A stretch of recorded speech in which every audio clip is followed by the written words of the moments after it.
नमो नमः मित्रों, संस्कृत जीवनम में आप सभी का स्वागत है।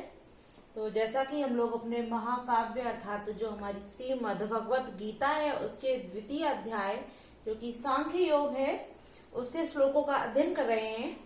तो महाकाव्य में यह हमारा द्वितीय काव्य है। किरातार्जुनीयम का संपूर्ण अध्ययन हम लोग कर चुके हैं क्योंकि उसका प्रथम सर्ग ही हमारे पाठ्यक्रम में रखा गया है टीजीटी और एलटी के। तो हम लोगों ने किरातार्जुनीयम का अध्ययन समाप्त कर लिया है और जिन लोगों ने भी अभी तक किरातार्जुनीयम की जो हमारी वीडियो है नहीं देखी है वो सभी लोग लिंक पर जाकर वीडियो को देख सकते हैं। तो जो भी मित्र हमारे साथ लाइव जुड़ चुके हैं सभी लोग वीडियो की लिंक को अपने दोस्तों के साथ शेयर कर दीजिए और अधिक से अधिक लोग लाइव आने की कोशिश किया कीजिए। और आप लोग लाइव आते हैं, कमेंट करते हैं और लाइक करते हैं तो मुझे उससे ऊर्जा मिलती है। तो आप लोग अवश्य लाइव आया कीजिए। तो आज हम लोग अपने श्रीमद् भगवत गीता के जो 36, 37, 38 और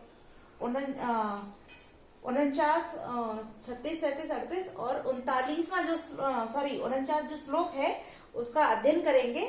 39 श्लोक है, 39वां जो श्लोक है उसका अध्ययन करेंगे। तो जैसा कि हम लोगों ने अभी तक जो भी श्लोक अध्ययन किए हैं उनमें जाना है कि सर्वप्रथम जो श्री कृष्ण जी होते हैं वो अर्जुन को आत्मा के ज्ञान अर्थात आत्मज्ञान देते हैं और जिसमें वो बताते हैं कि जो आत्मा है वह अजर, अमर, अविनाशी है और अविकारी है। ना तो उसका कभी नाश होता है, ना ही वह कभी बूढ़ी होती है, ना ही उसको मारा जा सकता और ना ही वह मरती है और ना ही उसमें किसी भी प्रकार का कोई दोष या विकार उत्पन्न होता है। तो इस प्रकार का उपदेश देने के पश्चात श्री कृष्ण जी अर्जुन को बताते हैं कि यदि तुम इस मोह से कि मैं इनका अंत कर दूंगा अर्थात इनकी मृत्यु हो जाएगी, इस प्रकार के मोह से तुम यदि युद्ध नहीं करते हो तो ये तुम्हारे लिए अपकर अर्थात अयशकर, अकीर्तिकर होगा। तो वो पुनः कहते हैं कि यदि तुम अपने क्षत्रिय धर्म का त्याग कर दोगे तो तुम्हारी अकीर्ति चारों दिशाओं में फैल जाएगी। तुम्हारे जो शत्रु हैं आज तुमको पराक्रमी और वीर मानकर तुम्हारा जो सम्मान करते हैं वह भी तुमको भय के कारण रण से विमुख मानकर तुम्हारे लिए इन वीर, योद्धा इत्यादि शब्दों का प्रयोग करना बंद कर देंगे और तुम्हारी अकीर्ति वाले शब्दों को, कथनों को कहेंगे जिससे कि तुम्हारी अकीर्ति चारों दिशाओं में फैल जाएगी। और जब तुम्हारी अकीर्ति चारों दिशाओं में फैल जाएगी तो जो सम्माननीय व्यक्ति होते हैं अर्थात जो यश को ही अपना सब कुछ मानते हैं ऐसे व्यक्तियों के लिए अपयश का होना बहुत ही ज्यादा कठिन अर्थात दुष्कर होता है। तो उससे अच्छी तो मृत्यु हुई होती है। और यदि तुम्हारी अकीर्ति चारों दिशाओं में फैलेगी तो तुम जीकर भी क्या करोगे, तब तो तुम्हारे लिए मृत्यु से अच्छा कोई भी दूसरा रास्ता नहीं होगा। तो इस प्रकार आत्मा और क्षत्रिय धर्म के विषय में श्री कृष्ण अर्जुन को बताते हुए उनको युद्ध के लिए प्रेरित करते हुए कहते हैं। तो 36वां जो श्लोक है इसमें भी श्री कृष्ण अर्जुन से उनके युद्ध कर्म अर्थात जो उनका क्षत्रिय धर्म है उसको करने के लिए कह रहे हैं। तो यहाँ कहते हैं जो हमारा 36वां श्लोक है उसको कहते हैं कि अवाच्य वादांश बहूनि वदस्यन्ति तवाहिता निंदस्तव सामर्थ्यम ततो दुःखतरम नो किम। अब यहाँ हम पहले एक एक शब्द का अर्थ जान देते हैं कि अवाच्य ना कहने योग, वादान अर्थात बातों को, बहुनी बहुत सी, वदिष्यन्ति माने कहेंगे, तब मारे तुम्हारे और आहिता माने शत्रु के तुम्हारे शत्रु, निंदंत अर्थात निंदा करेंगे, तब माने तुम्हारी, सामर्थ्य माने सामर्थ्य की और तुम्हारी सामर्थ्य की निंदा करेंगे। ततो इससे दुखतरम अधिक दुष्कर, दुखकर या दुखदाई, नु माने निश्चित ही, कि माने क्या होगा कि इससे अधिक दुखदाई और क्या होगा। अब यहाँ क्या कहते हैं श्री कृष्ण जी कहना आरंभ करते हैं अर्जुन से कि हे पार्थ, हे धनंजय, हे अर्जुन, कि जो तुम्हारे, तब माने तुम्हारे, आहिता माने जो शत्रु हैं, जो तुम्हारे शत्रु हैं वह क्या करेंगे, तुम्हारी सामर्थ्य की निंदा करते हुए अर्थात तुम्हारे सामर्थ्य की फिर निंदा करेंगे। क्यों निंदा करेंगे, क्योंकि तुमने अपने क्षत्रिय धर्म का त्याग कर दिया है। तो जो तुम्हारे शत्रु हैं वो तुम्हारे सामर्थ्य की निंदा करते हुए बहुत सी न कहने, अवाच्य माने न कहने योग्य, वादान बातों को वदस्यन्ति कहेंगे। कि जो तुम्हारे विषय में बात नहीं करनी चाहिए अर्थात नहीं कहनी चाहिए, ऐसी बातों को भी कौन कहेंगे? तुम्हारे शत्रुओं के द्वारा तुम्हारे इस पराक्रम, इस सामर्थ्य की निंदा की जाएगी और निंदा करते हुए भी वह ऐसी बातों को कहेंगे जो कहने योग्य नहीं होंगी। तो इससे तत्माने इससे दुखतरम, अत्यधिक दुख, कि माने क्या होगा? तो तुम्हारे लिए निश्चित रूप से इससे अधिक दुखकर और क्या हो सकता है? तात्पर्य यह है कि यदि तुम अपने क्षत्रिय धर्म का त्याग कर दोगे तो जो कर्ण इत्यादि तुम्हारे जो शत्रु हैं, तुम्हारे पराक्रम के आधार पर तुम्हारी आज प्रशंसा करते हैं, कल को वो तुम्हारी प्रशंसा न करके तुम्हारे लिए निंदित शब्दों का उच्चारण करेंगे। और जिन शब्दों को नहीं कहना चाहिए, अवाच्य माने जो शब्द नहीं बोले जाने चाहिए, ऐसे शब्दों को भी क्या करेंगे? बहुत से शब्दों को बोलेंगे, अर्थात जो तुम्हारे लिए उच्चारित नहीं होनी चाहिए ऐसी बातों को भी तुमसे तुम्हारे लिए कहा जाएगा। तो इससे तो तुम्हारे इससे किम माने क्या? नु माने निश्चित रूप से इससे अधिक दुखदाई, दुखतरम माने अधिक दुखदाई, किम माने क्या होगा? तो तुम्हारे लिए इससे और अधिक दुखदाई क्या होगा? अर्थात फिर तो तुम्हारे लिए मृत्यु के अतिरिक्त अन्य कोई रास्ता नहीं बचेगा। आगे कहना आरंभ करते हैं श्री कृष्ण जी कि हतो व प्राप्स्यसि स्वर्गम जित्वा भोजसे महीम तस्माद् उत्तिष्ठित कौन्तेय युद्धाय कृत निश्चयः। अब पुनः कहते हैं कि हतो यहाँ कित प्रत्यय लगा हुआ है हन धातु के साथ, कि हतः अर्थात मर करके, व माने अथवा, प्राप्स्यसि प्राप्त करोगे, स्वर्गम माने स्वर्ग को, कि या तो मर करके तुम क्या करोगे? स्वर्ग को प्राप्त करोगे, जित्वा जीत कर, भोज से भोग करोगे, महीम माने पृथ्वी का, और पृथ्वी का जीत करके क्या करोगे? भोग करोगे, भोज से माने भोग करोगे या भोगोगे। तस्मात् इसलिए, उत्तिष्ठ माने उठो या उठकर, कौन्ते हे कुंती पुत्र, कौन्ते युद्धाय युद्ध के लिए, कृत निश्चय निश्चय को करो, अर्थात कृत निश्चय होकर, उत्तिष्ठ माने उठ जाओ या उठ खड़े हो जाओ। अब यहाँ क्षत्रिय धर्म का अर्जुन को ज्ञान कराते हुए श्री कृष्ण जी कहना आरंभ करते हैं कि एक क्षत्रिय के लिए उसके धर्म, उसके कर्म से बड़ा कुछ भी नहीं होता है। तात्पर्य या तो तुम अपना कर्म करो, तो कर्म करने के लिए क्या कह रहे हैं कि हतो व प्राप्स्यसि स्वर्गम, कि या तो हे कौन्तेय, हे कुंती नंदन अर्थात कौन्तेय, कि या तो मर करके, हता माने मर करके स्वर्ग को प्राप्त करो। तात्पर्य तुम या तो युद्ध करो और युद्ध में वीर गति को प्राप्त करो, और जब वीर गति को अपना कर्म करते हुए जब तुम वीर गति को प्राप्त करोगे तो तुम किसको प्राप्त होगे? तुम स्वर्ग को प्राप्त हो जाओगे।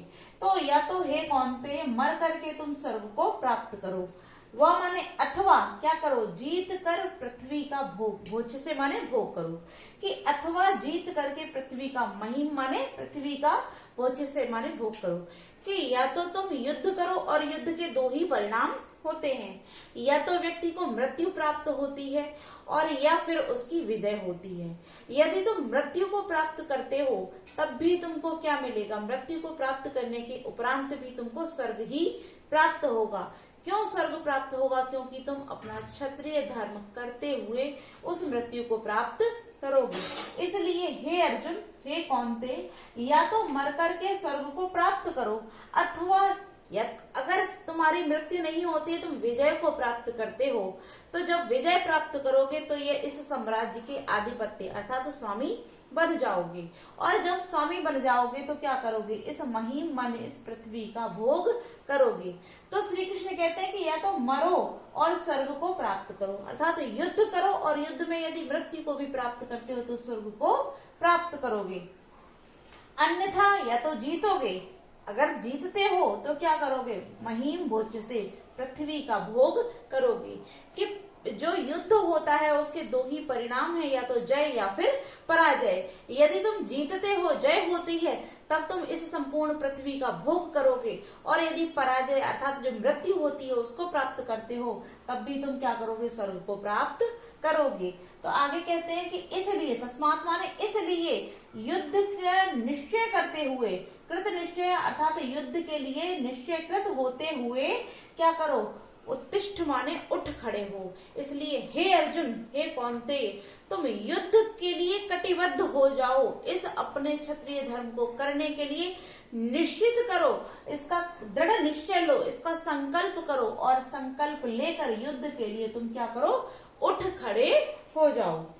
तो इस प्रकार श्री कृष्ण जी क्षत्रिय धर्म का बार बार अर्जुन को स्मरण कराते हुए कह रहे हैं कि हे अर्जुन, क्योंकि तुम क्षत्रिय हो, तुमने क्षत्रिय वंश में जन्म लिया है, तुम्हारे पिता दादा इत्यादि जो महान पराक्रमी राजा थे, उन्होंने भी अपने जीवन में हर क्षण प्रत्येक क्षण अपने धर्म का, अपने कर्म का पालन किया है। तो इसलिए तुम युद्ध से विमुख न होते हुए, क्यों, या तो तुम युद्ध से विमुख मत हो और युद्ध को करो, और यदि तुम युद्ध को करते हो तो उस युद्ध के दो ही परिणाम हैं, या तो तुम जीत करके इस पृथ्वी का भोग करोगे, अन्यथा मृत्यु को प्राप्त करके स्वर्ग को प्राप्त करोगे। दोनों ही अवस्थाओं में तुम्हारी विजय निश्चित है। इसलिए हे अर्जुन, हे कौन्तेय, युद्ध का कृत निश्चय करके उत्तिष्ठ माने उठ खड़े हो, अर्थात उठ जाओ। हमारा जो 38वां श्लोक है, इसमें पुनः श्री कृष्ण जी क्या कहते हैं कि सुख दुखे समे कृत्वा लाभा लाभो जया जयो ततो युद्धा युजस्वम नैव पापम वापस्यसि। तो यहाँ कहते हैं कि सुख दुख में, समय माने समान, कृत्व माने करके, लाभ अलाभो। जब यहाँ हम इसको लाभ और अलाभ को भिन्न भिन्न करेंगे तो हम यहाँ देखते हैं अभी क्या है, यहाँ पर दीर्घ स्वर संधि हुई है और जया जयो में भी यहाँ दीर्घ संधि है। तो यदि इसको हम जब संधि विच्छेद करते हैं तो यहाँ लाभ धन अलाभ हो जाएगा, यहाँ जय धन अजय हो जाएगा। तो कि लाभ और अलाभ अर्थात चाहे तुम्हारा लाभ हो या फिर हानि हो, जय जीतते हो अर्थात अजय माने पराजय या हारते हो, तथा तब युद्धा युद्ध के लिए युजस्व माने सन्नद्ध हो जाओ अर्थात तत्पर हो जाओ। न एवं में यहाँ जो नैव लिखा हुआ है, यहाँ वृद्धि संधि हुई, न धन एवं, तो न माने नहीं, एवं माने इस प्रकार से पापम अवापस्यसि, पाप को अवापस्यसि माने प्राप्त होगे। तो यहाँ श्री कृष्ण पुनः कहते हैं कि हे अर्जुन, तुम क्या करो, सुख दुख, इस युद्ध में चाहे तुमको सुख प्राप्त हो अन्यथा दुख प्राप्त हो, तो सुख और दुख, एक तरफ सुख और दूसरी तरफ दुख, लाभ अलाभ, चाहे तुम्हारा लाभ हो अथवा हानि हो, जय अजय, चाहे तुम्हारी जय हो अथवा पराजय हो, समय कृत्वा, इनको समान करो अर्थात सुख और दुख, लाभ हानि, जय और पराजय, इन दोनों को ऊपर नीचे नहीं अर्थात इनको समान रखो। इनका समान भाव करके क्या करो, युद्ध के लिए सन्नद्ध हो जाओ अर्थात तत्पर हो जाओ, तैयार हो जाओ। कैसे कि या तो तुम्हें इस युद्ध में सुख प्राप्त हो या दुख प्राप्त हो, इसमें तुम भेद मत करो। यहाँ क्या करो, समय कृत्वा, समान करो, चाहे सुख हो चाहे दुख हो, इस भाव को भी समान करके।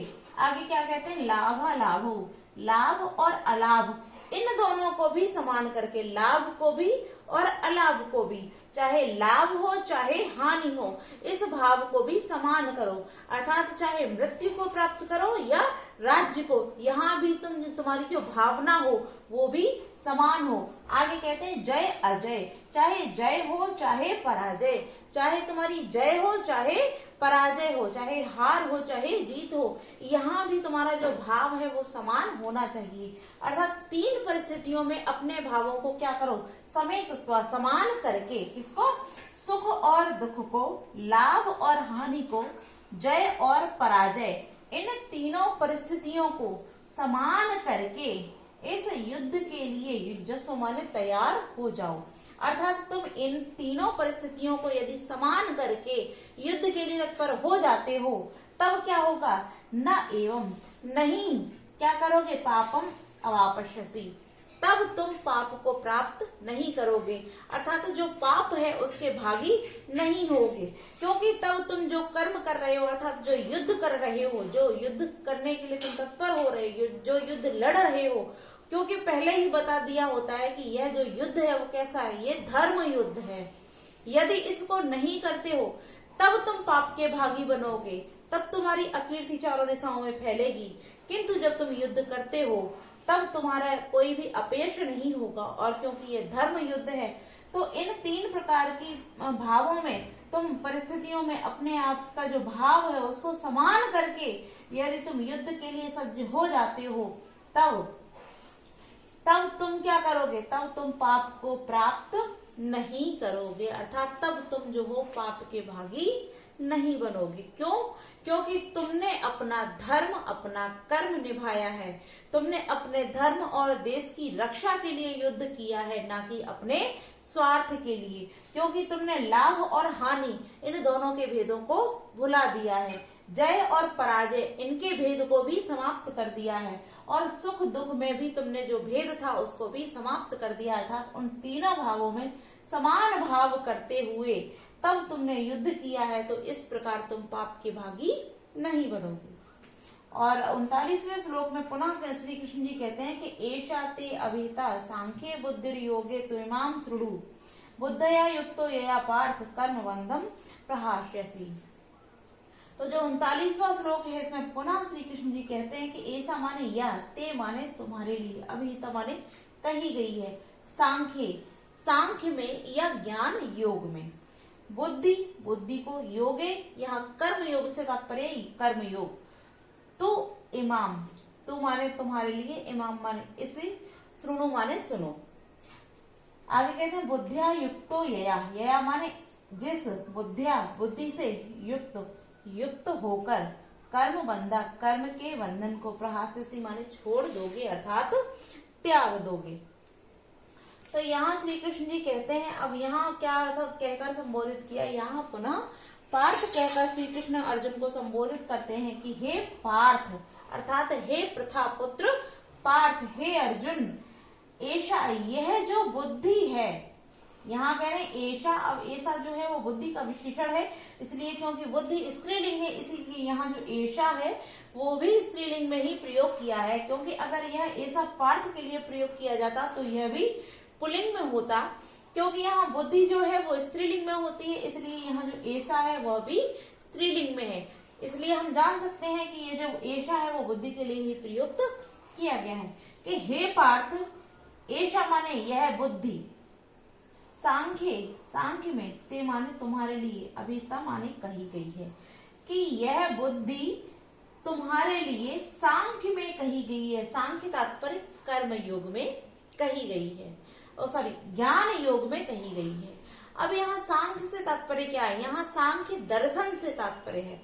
जिस प्रकार बीच बीच में जो भी चर्चाएं आई हैं, आरंभ में हमने कुछ श्लोकों का अध्ययन किया था, वहां भी शब्द सांख्य योग से उठा जाता। हमने जाना था कि हमारे जो सृजन होता है, अर्थात जो सृष्टि है वो 25 तत्वों से निहित होकर चलती है, जिसमें सबसे पहले होता है पुरुष, फिर प्रकृति होती है, फिर बुद्धि होती है, उससे महत उत्पन्न होता है, महत से एक मन, 5 ज्ञानेंद्रियां, 5 कर्मेंद्रियां, 5 तन्मात्राएं और 5 महाभूत। इस प्रकार 25 तत्वों से निर्मित क्या होता है, हमारा शरीर निर्मित होता है। और यह जो संपूर्ण सृष्टि है यह भी इन 25 तत्वों से ही उत्पन्न, अर्थात इन्हीं के विकार से उत्पन्न होती है। तो यहाँ बताया जा रहा है कि यह जो प्रकृति है, अर्थात सांख्य में जो कहा गया है क्या है, यह जो तुम्हारी बुद्धि है इसके लिए ऐसा बुद्धि, यह बुद्धि तुम्हारे लिए सांख्य में अर्थात ज्ञान योग में, अभिहिता माने कही गई है। इमाम, इसको, तू माने तुम, इसको तुम क्या, योगे, योग में, किसके योग में, कर्म योग में, श्रुणु माने सुनो, इसको तुम कर्म योग में सुनो। कि यह जो तुमको बताया जा रहा है, क्या बताया जा रहा है, कि यह जो इंद्रियां आदि शब्द विषय होते हैं वह इस प्रकृति और पुरुष के संचय अर्थात इनके संयोग से ही निर्मित होती हैं। तो यह संपूर्ण जो प्रक्रिया है, व्यावहारिक जो प्रक्रिया है, वो सब किसमें निहित होती है, यह सभी प्रकृति के संयोग, इन सभी की रचना, अर्थात ये क्या है, यह सभी प्रकृति के विकार हैं। ये जो व्यवहारिक हमें जो बाहरी आवरण दिखाई देता है, जो व्यवहारिक क्रियाएं हम लोग करते हैं, अर्थात जो भी होती हैं व्यवहारिक प्रक्रियाएं, यह सब प्रकृति के द्वारा ही निर्मित होती हैं। और प्रकृति के इस संपूर्ण योग को ही हम, प्रकृति के द्वारा जो व्यवहारिक क्रियाएं हम लोग करते हैं, इसी को हम क्या कहते हैं, योग या कर्मयोग कहते हैं कि यह बुद्धि जो है वो तुम्हारे लिए ज्ञान योग में कही गई, तुम्हारे लिए इसको ज्ञान योग में अभिहिता माने कहा गया है, किंतु इसको तुम क्या करो, योग में, कैसे योग में, कर्म योग में इसको सुनो, इसको कर्म योग में सुनो। आगे क्या क्या कहते हैं कि यह माने जो, जिस, बुद्धिया बुद्धि से, युक्त माने युक्त होकर, कि जिस बुद्धि से युक्त होकर तुम क्या करोगे, कर्म बंधम, कर्म के बंधनों को प्रहास्यति माने छोड़ दोगे या त्याग दोगे। तात्पर्य यह है, अभी तक जो श्री कृष्ण ने अर्जुन को उपदेश दिए, उस उपदेश में उन्होंने आत्मा के अजर, अमर, अविनाशी और अविकारी होने के भाव को बताया। आगे वह उनके कर्मों को लेकर उपदेश, उनके धर्म अर्थात क्षत्रिय कर्म को लेकर उपदेश देना आरंभ किया। तत्पश्चात यहाँ बताना आरंभ करते हैं कि यह जो सृष्टि है उसका सृजन किस प्रकार से होता है। तो यदि तुम इस सृष्टि के नियम और व्यवहार को यदि तुम जान लेते हो और इसके अनुसार तुम्हारी जो कर्म है, उन कर्म योग के द्वारा तुम इसको करते हो, धारण करते हो, तो इस बुद्धि से युक्त होकर अर्थात तुम इस दिव्य ज्ञान को जानने के पश्चात, इस दिव्य ज्ञान को जान करके क्या करोगे, कर्म बंधनों को त्याग दोगे अर्थात इन सभी से मुक्ति प्राप्त कर लोगे। कहने का भाव यह है, यदि इस संपूर्ण सृष्टि के निर्माण के विषय में यदि तुम संपूर्ण तरीके से जान जाओगे, तब तुम्हारे अंदर जो मोह उत्पन्न हुआ है, यह मोह जैसा कोई भाव तुम्हारे अंदर विद्यमान नहीं रहेगा। और जब ऐसा भाव उत्पन्न नहीं रहेगा तो तुम्हारा वास्तविक जो कर्म है, तुम उस कर्म को करोगे, उसके परिणाम के विषय में नहीं सोचोगे, तो तुम कर्म के बंधनों को क्या करोगे, त्याग दोगे। तो हमारे जो 36, 37, 38 और 39वें श्लोक थे, इन सभी श्लोकों का अध्ययन हम लोगों ने कर लिया है और मुझे पूरी उम्मीद है कि आप सभी लोगों को सारे श्लोकों का अर्थ बहुत अच्छे से समझ में आ गया होगा। और यदि आपको किसी भी श्लोक या किसी भी प्रश्न से संबंधित कोई भी समस्या होती है तो आप लोग उसको आप कमेंट बॉक्स में लिख सकते हैं। मैं आप सभी कमेंट प्रतिदिन देखती हूँ और आप कोई भी सुझाव है उन सुझावों को भी दे सकते हैं। और आप सभी को वीडियो अच्छी लगती है तो वीडियो को लाइक अवश्य किया कीजिए। तो आज के लिए हम इतना ही रखते हैं और कल की कक्षा में इससे आगे के श्लोकों के साथ आप सभी के समक्ष उपस्थित होंगे। तो आज के लिए इतना ही मित्रों, नमो नमः।